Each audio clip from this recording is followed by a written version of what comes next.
Muscles and joints shift and jostle. The heart's pounding rhythm speeds up. Blood roars through the arteries and veins. Over the course of a pregnancy, every organ in the body changes. Ignited by a range of hormones, these changes begin as soon as pregnancy begins. Just days after fertilization, the embryo implants in the lining of the uterus. Because its DNA doesn't exactly match the mother's, the immune system should theoretically recognize it as an invader, attack and destroy it, like it would bacteria or other harmful microbes. That's the challenge. The mother's immune system needs to protect both her and the fetus, but can't act as it usually does. What happens is not as simple as decreasing the immune response. Instead, it's a complex interaction we're just beginning to understand, involving many different types of immune cells, some of which seem to protect the fetus from attack by other immune cells. The body also creates an antibacterial plug made of mucus on the cervix, which keeps germs away and stays sealed until labor. As pregnancy progresses, the uterus expands upward and outward with the growing fetus. To make room, hormones called progesterone and relaxin signal muscles to loosen. The muscles that propel food and waste through the digestive tract also loosen, which makes them sluggish, causing constipation as passage through the tract slows down.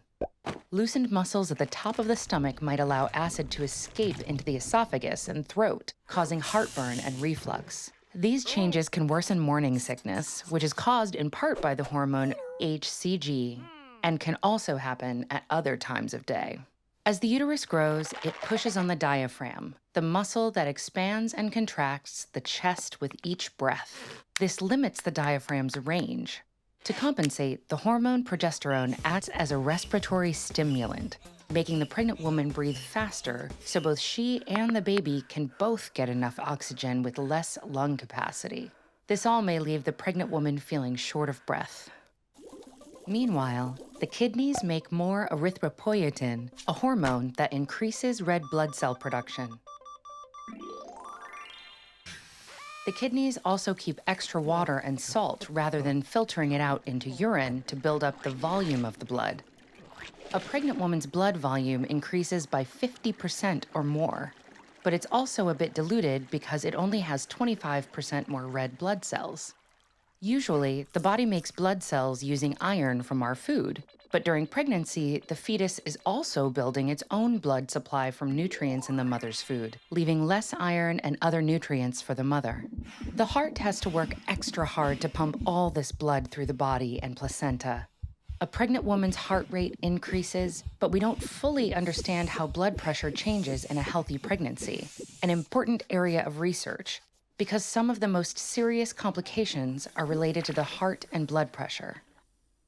The expanding uterus may press on veins, causing fluid buildup in the legs and feet.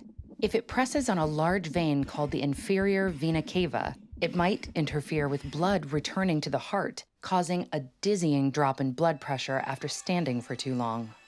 Some of these changes start to reverse even before birth.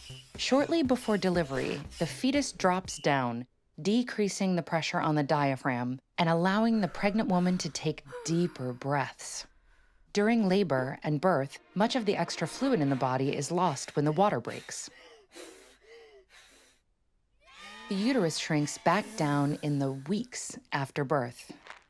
Like the rest of the body, pregnancy affects the brain, but its effects here are some of the least understood.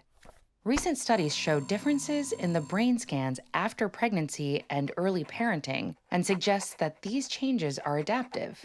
That means they could help with parenting skills, such as an increased ability to read facial cues since babies can't talk. The lack of information about pregnancy's effects on the brain highlights a general truth. Historically, almost all the research around pregnancy has focused on the fetus rather than the pregnant women. Experiences of pregnancy vary widely, both within the range of healthy pregnancies and due to complicating health conditions. New research will help us understand why and develop effective treatments where necessary. In the meantime, Every pregnancy is different, and it's important to consult a doctor with any specific questions. Today, we're turning an exciting corner as more research is devoted to the astounding biology of pregnancy.